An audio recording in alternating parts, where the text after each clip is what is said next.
Tonight, we are going to ask Jesus some questions that need to be answered for the current book that I'm working on. We have talked to him, and he is here with us. So without any further delay, we will ask him some questions and be blessed by his answers. Okay. Lord, how do you define evil? Evil is the negative energy that affects the free will of humans. Evil is doing acts that are contrary to my teachings. Evil is creating and harming others. What do you consider the evilest country in existence today? That is a very, very difficult question because there is so much evil in the world today. I would think that what North Korea does to its people would probably rate them at the top. But I also consider countries such as Iran and China evil in the way they treat their populations as well. You have told us that it took 3 attempts to seed humans on Earth.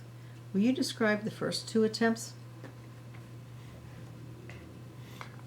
Our first attempt took place while the Earth was covered with water.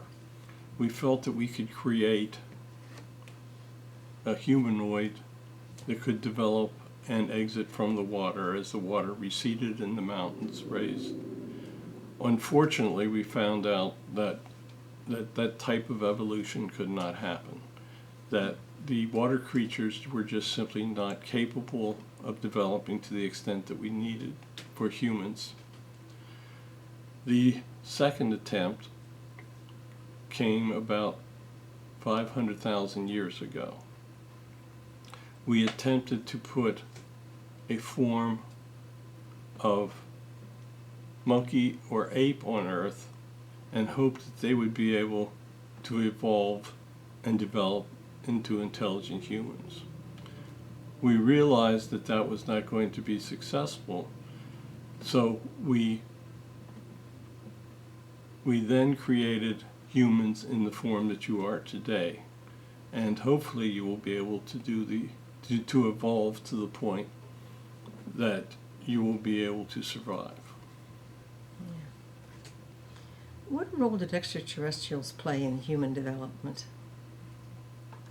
Extraterrestrials have been visiting the Earth for millions and millions of years.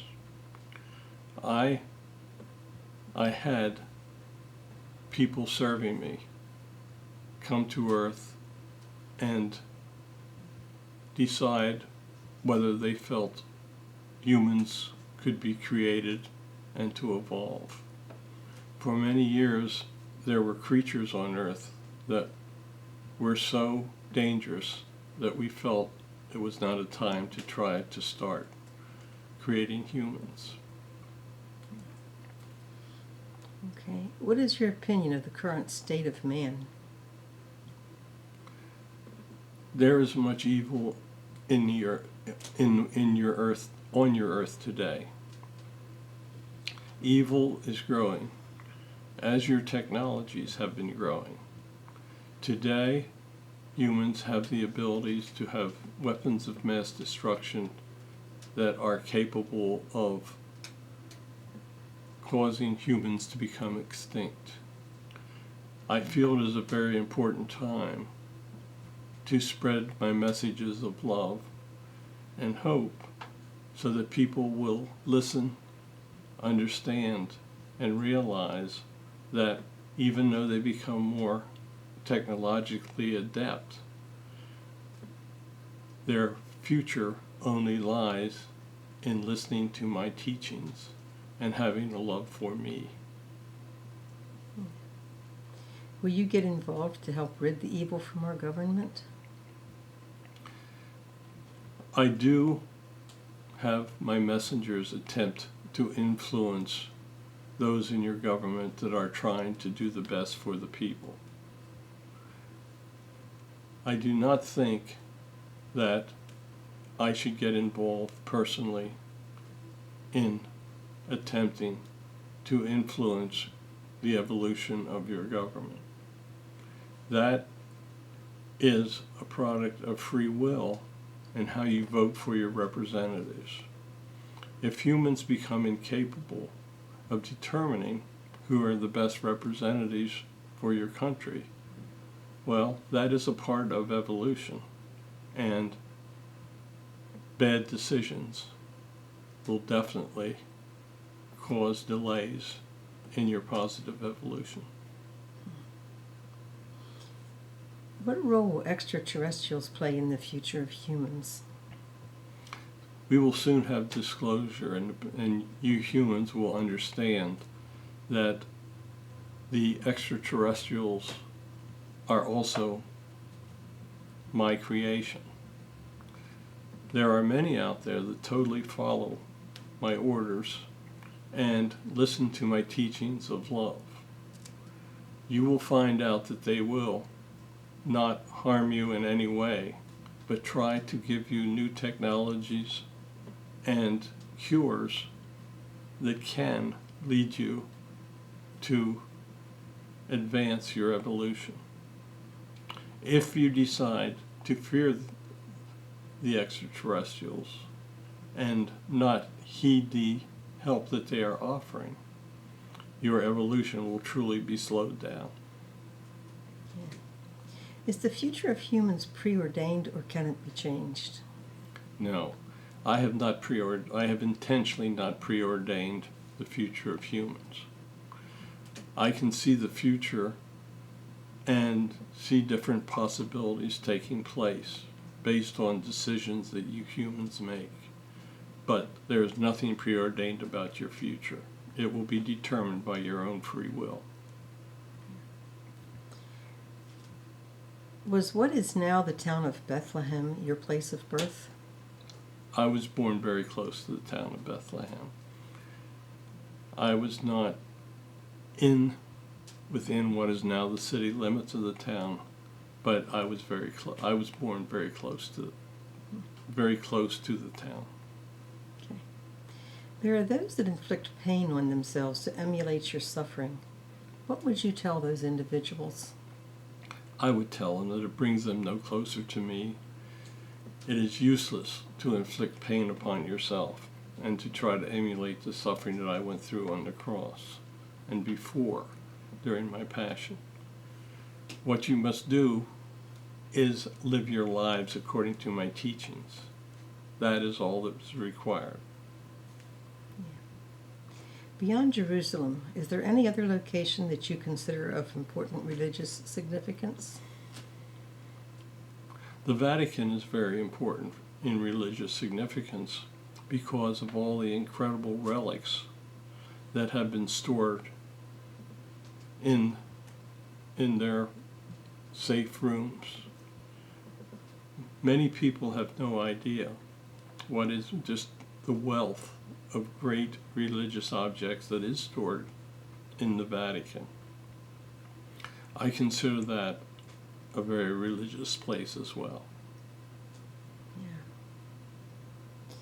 So I think he just gave us his opinion. Has anyone ever suffered stigmata? No. Many have faked stigmata to show the miracle of to try to show a miracle and that they emulate my suffering. But stigmata is not an event that I have participated in.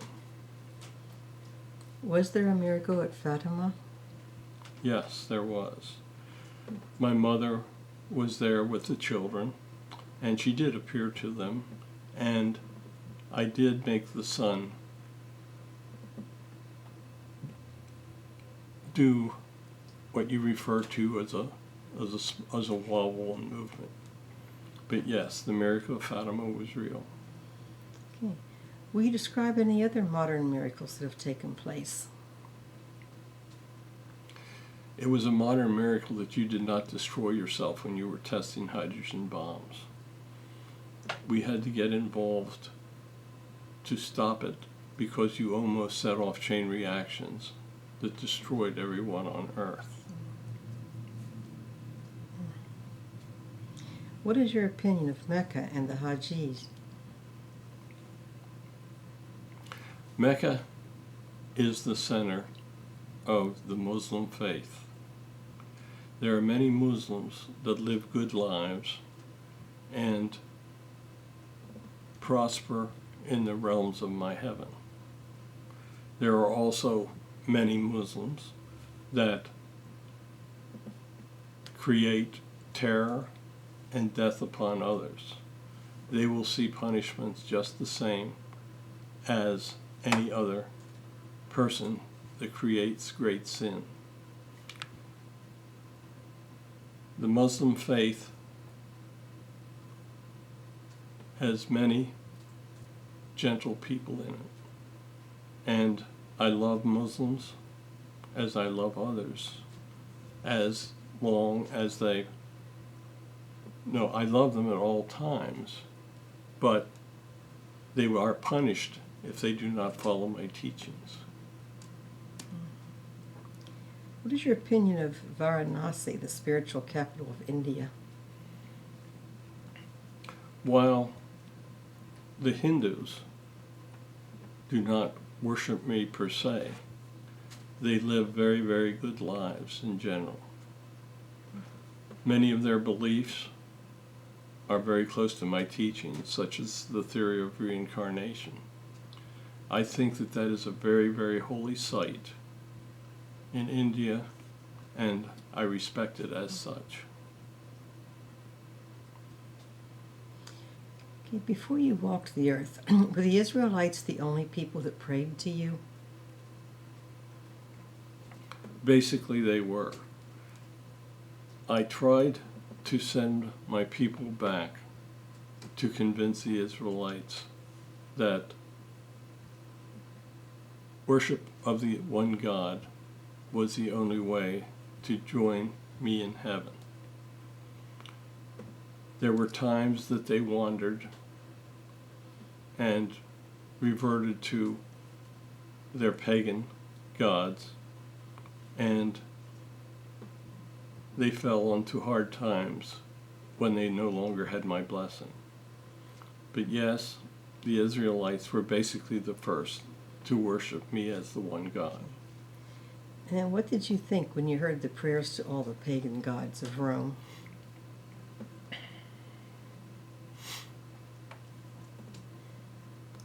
I felt that the people were misguided, but at least they were worshiping something. At that point, mankind did not have knowledge of the one God. I knew that their prayers were misdirected, and I heard them, and even though their prayers were misdirected, I did try to give them guidance. In many ways, the Romans were very, very cruel people and did not heed my guidance. That was why I decided that it was time for me to come back and walk the earth and to attempt to lead the people to worship of the one God in their entirety and to stop worshiping their pagan images. Who were the first to direct their prayers to you?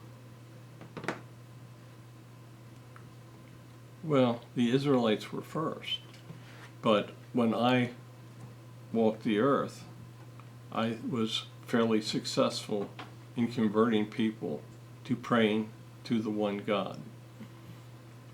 Christianity grew after my death because of the great work of my disciples and followers.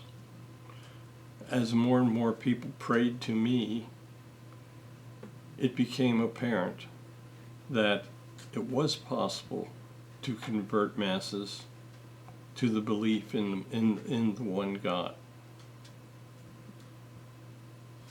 Okay, let's move on to another subject. Why was your married life kept a secret? My married life was kept a secret for the protection of my family. We knew that if it was known that I had a wife and children, the Romans would, in all probability, have attempted to kill them.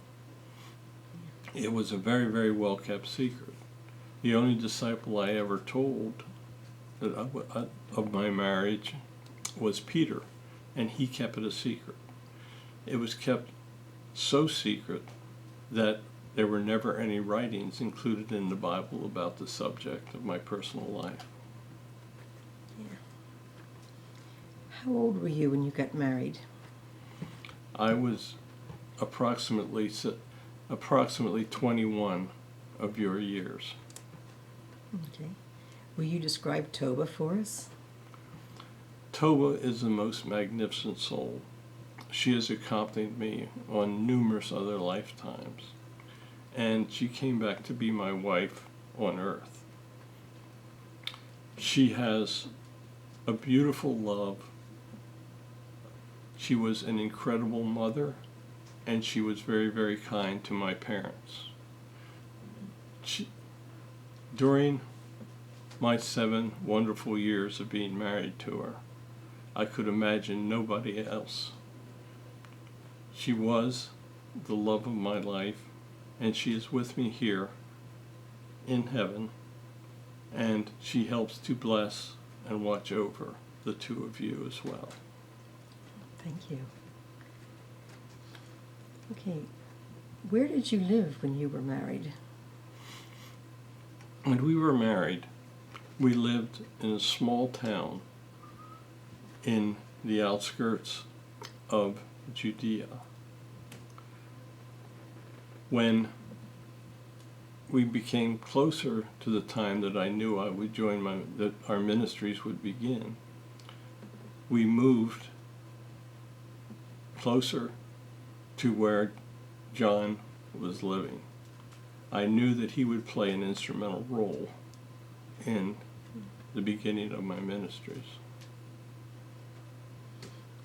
What do you consider the most important aspect of your ministries? The most important aspect of my ministries was the fact that I spoke of the one God, and that if you lived a good life, you would join God and myself in heaven.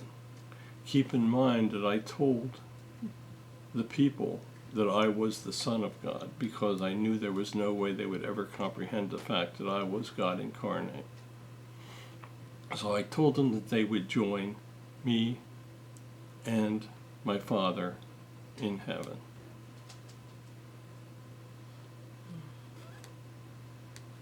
What role did John the Baptist play? John played a very, very important part. He was really the one that would set my spirit free and cleanse my soul of all of the accoutrements of my human life. Once John baptized me and cleansed my soul, I was set on a path where only the teachings and wonderful stories of heaven would be spoken through my lips. What do you consider the most important appearance after the resurrection?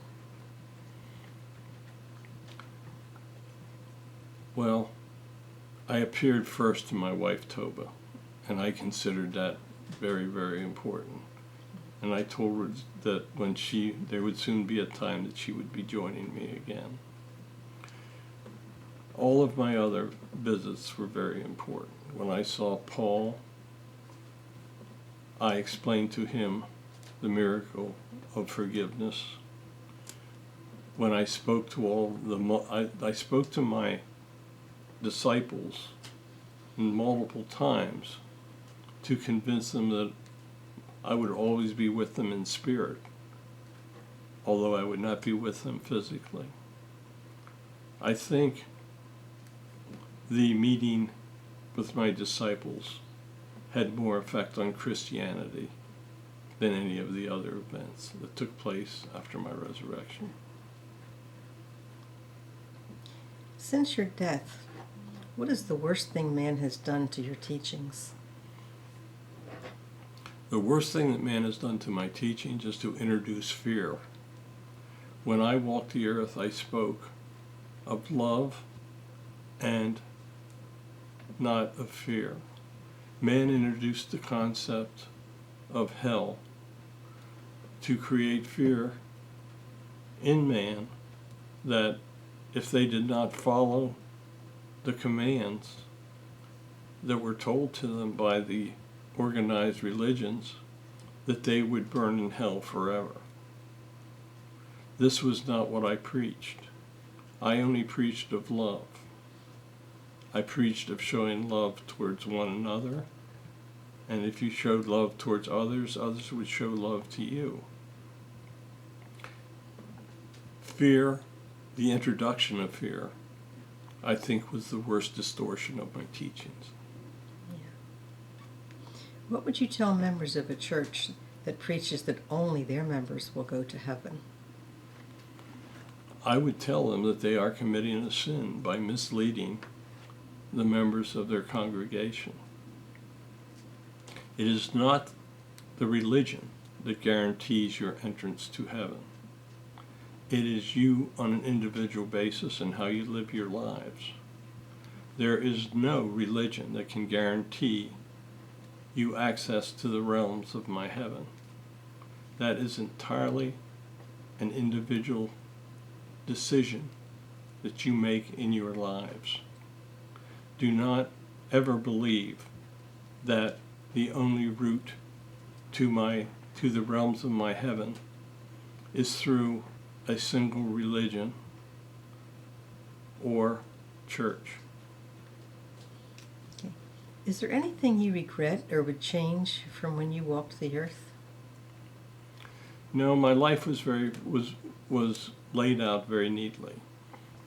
Perhaps I should have remained longer, but when we set up my life plan, we chose 3 years as the ideal time.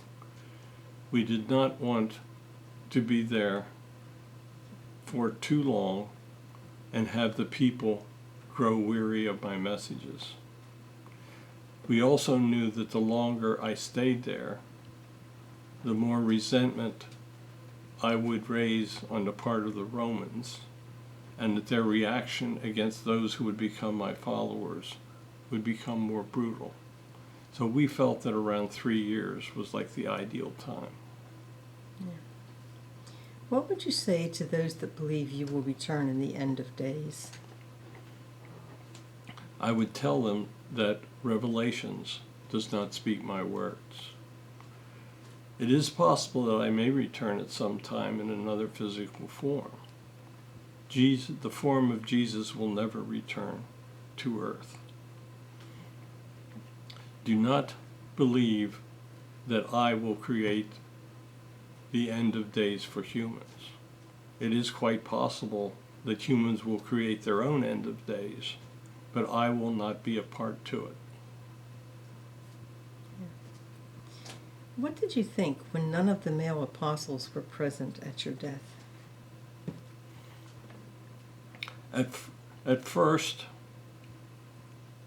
it bothered me that only my mother and Mary Magdalene were present, but I knew also the danger that they would have been in if they had shown up at my crucifixion. It is quite likely that the Romans would have done something to them as well. And I needed my disciples to be physically well so that they could spread my words after my death. How do you define unconditional love? Unconditional love, for me, is knowing that all things are possible through me.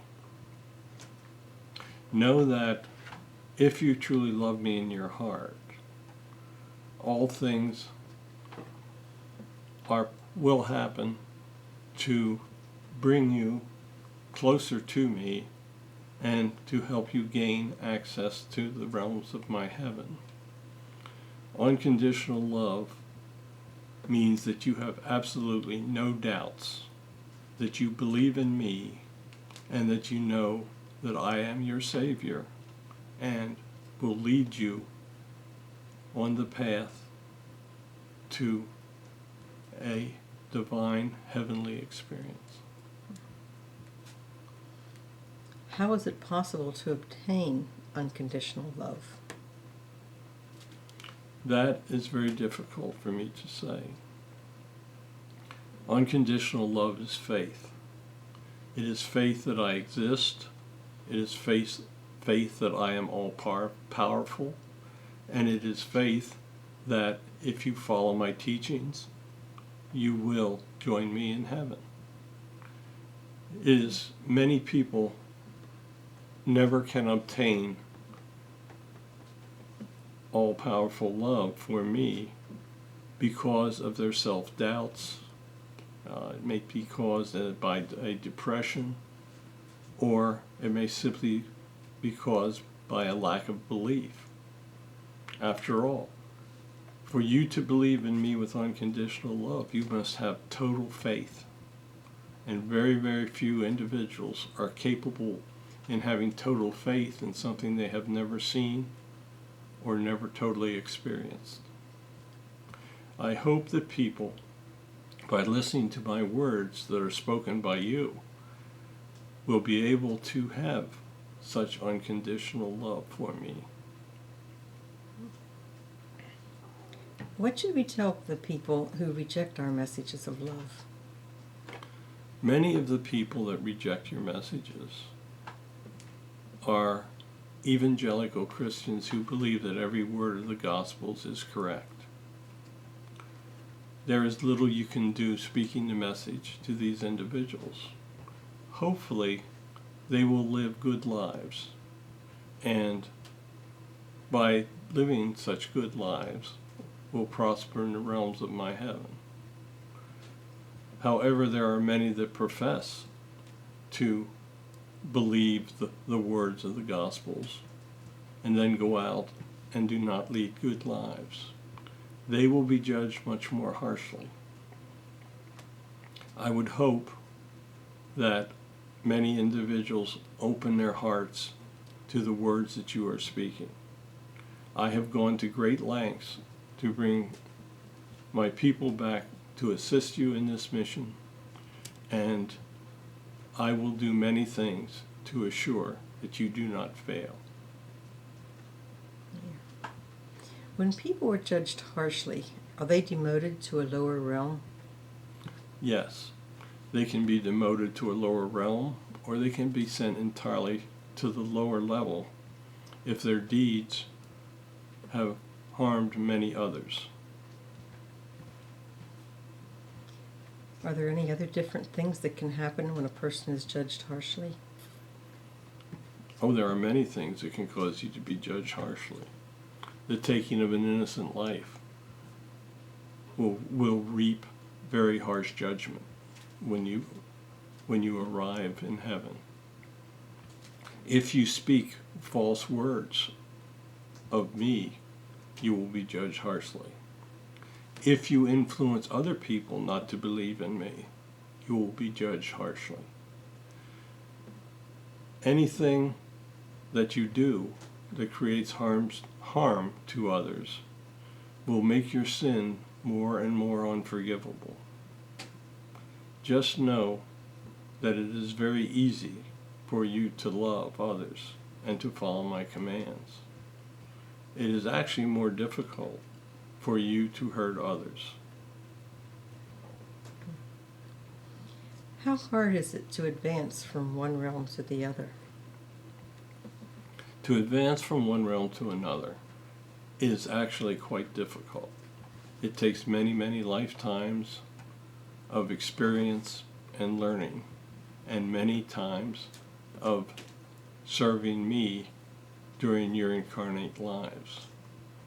If you bring others to have unconditional love for me in their hearts, your movement through the realms is truly accelerated. There are many that return only to serve me, and they are rewarded by advancement once they come home. Okay. Will you name some members of your soul family that have returned to serve you in recent times?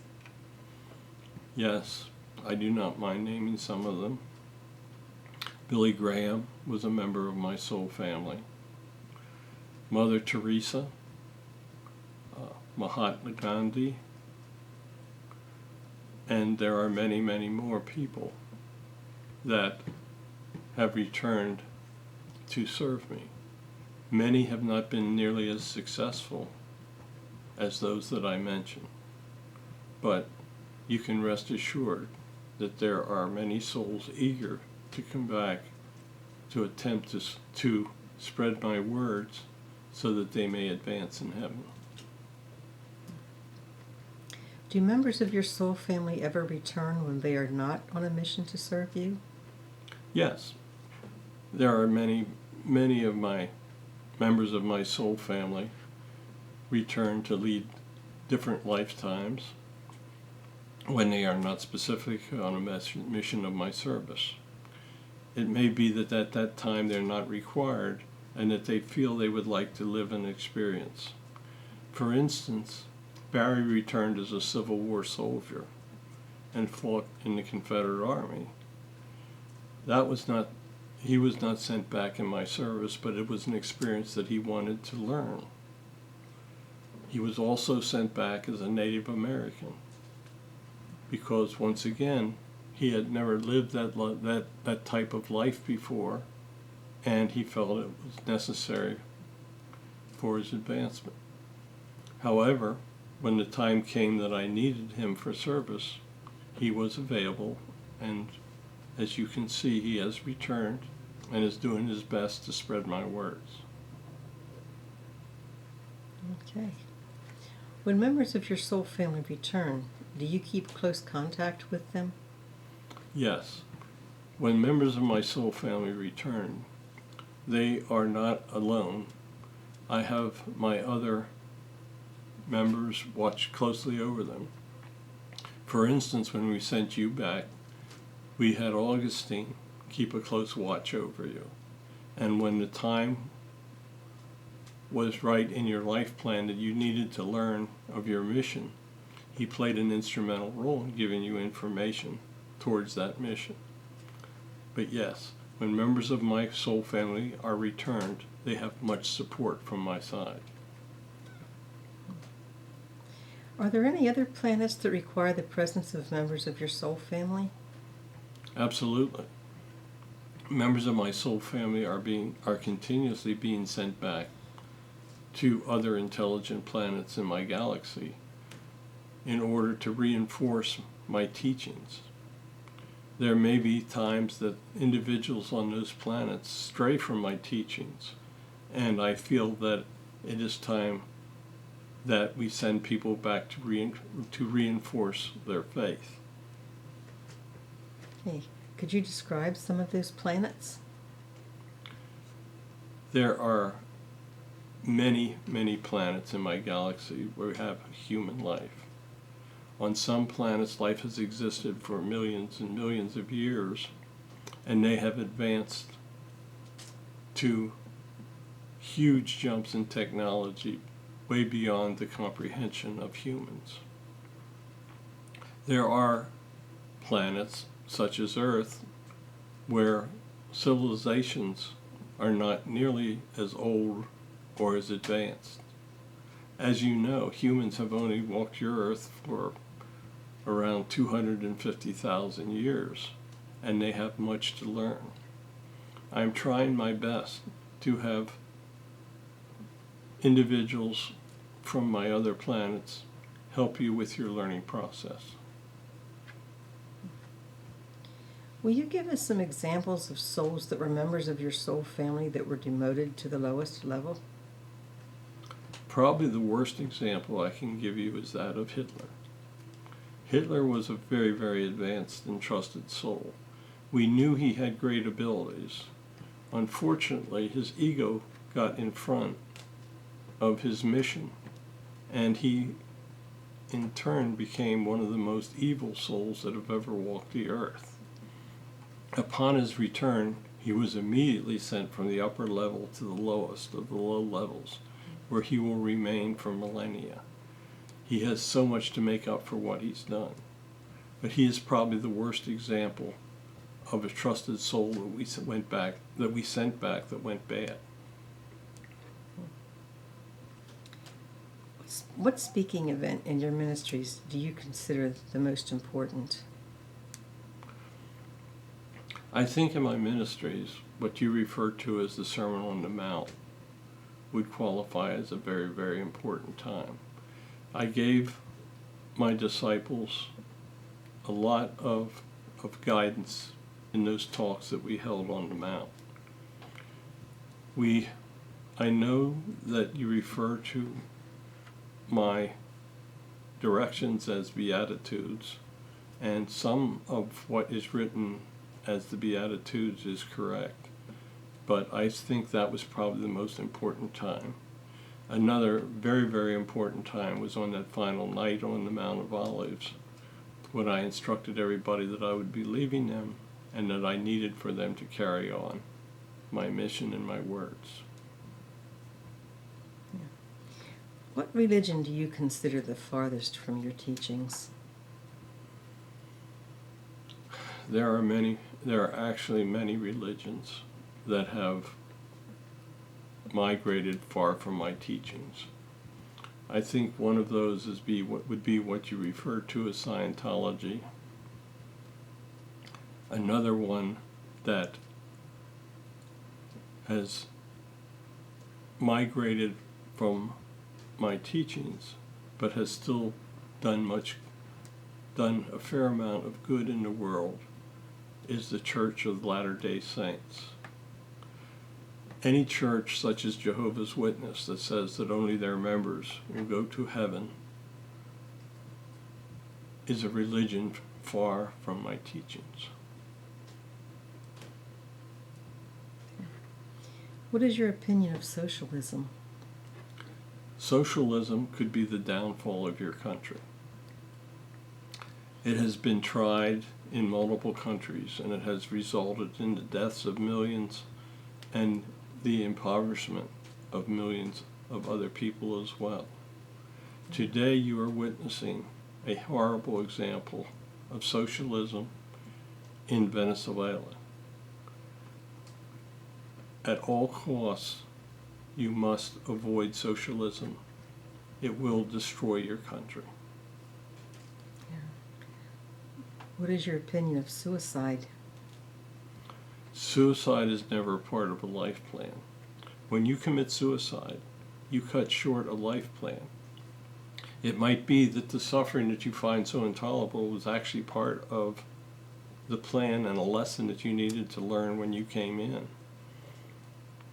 Suicide cuts a life plan short, and your soul will have to learn that lesson in a future lifetime.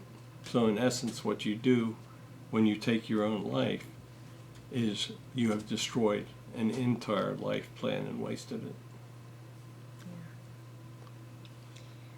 What is your opinion of how we humans celebrate Christmas? The way that people celebrate Christmas today has become over-commercialized. Many people today do not even associate Christmas with my birth. I would like Christmas to be a time spent with your family members, a time of reflection and meditation. It should be a time that you think about my birth and how it was the creation of a lifetime that changed the lives of millions, if not billions, of people through the years.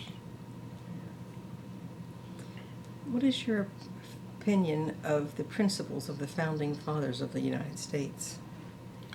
I helped guide the founding fathers when they established your country.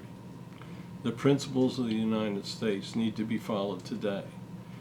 If you go back to the principles of capitalism and those of the founding fathers, you will find that they are closest to my teachings. I founded the United States to be a shining example in the world, and your country has done wonderful things in liberating others from tyrants. But you are seeing that technology and other influences are leading you away from those founding principles. You must go back to those principles if your evolution is to be assured. Can you describe what existed before our universe was created?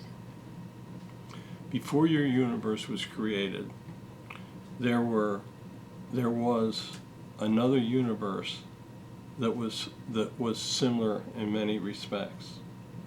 We realized that the previous universe was incapable of developing to the magnitude that we required.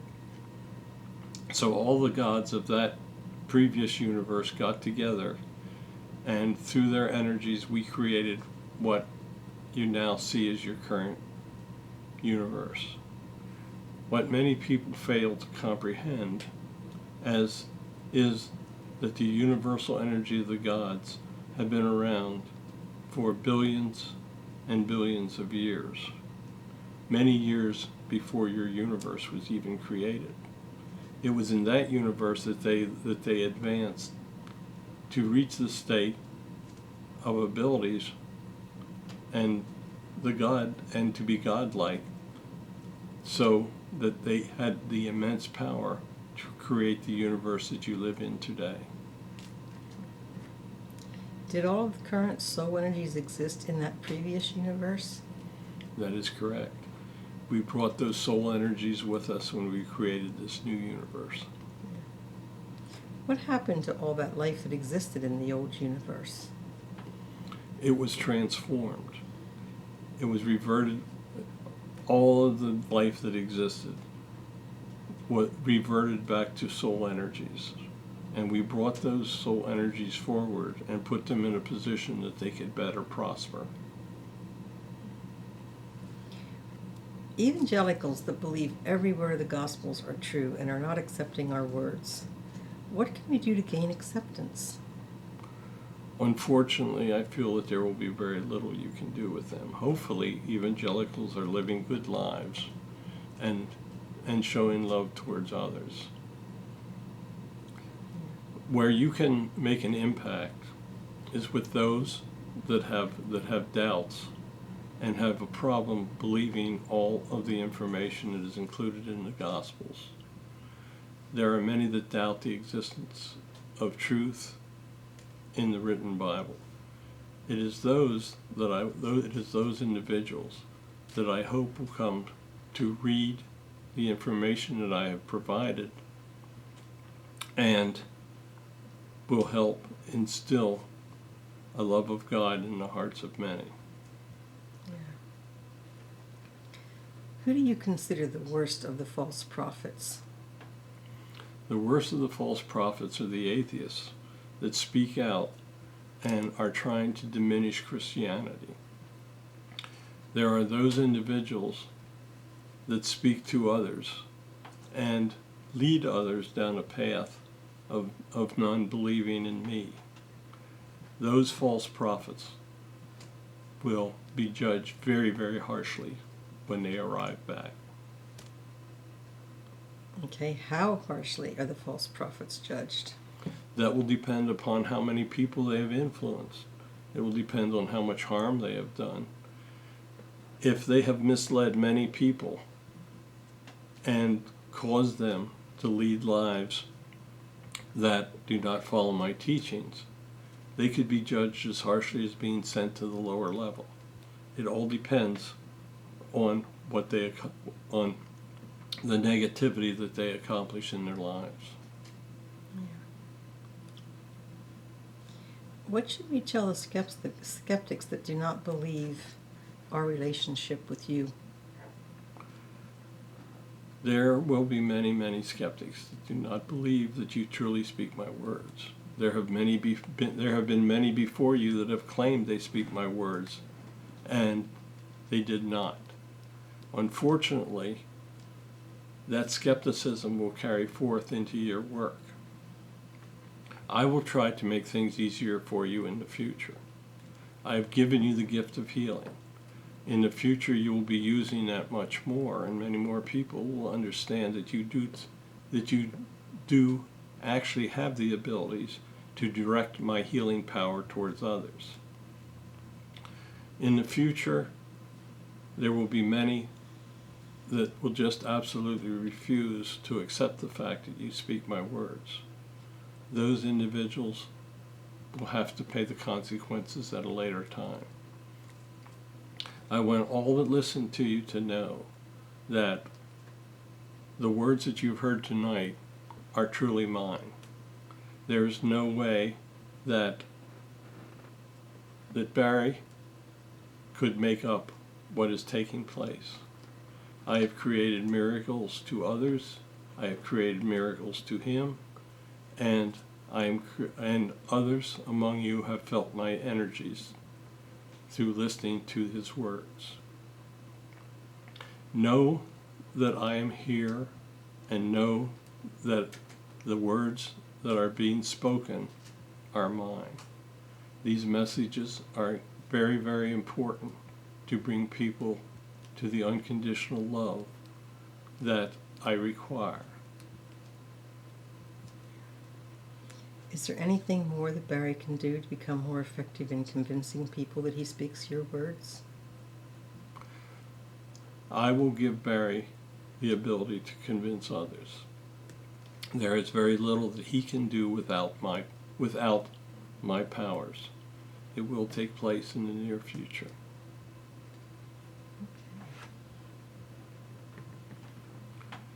Okay. I believe that would be the I end. believe that's our final question for tonight. Lord, I thank you so much for coming forward to us and blessing us and giving us your wonderful messages. At this time, I would like to give God's blessing to all of you. Know that he is with you, and know that he loves you. And with those words, I would like to say God bless and amen.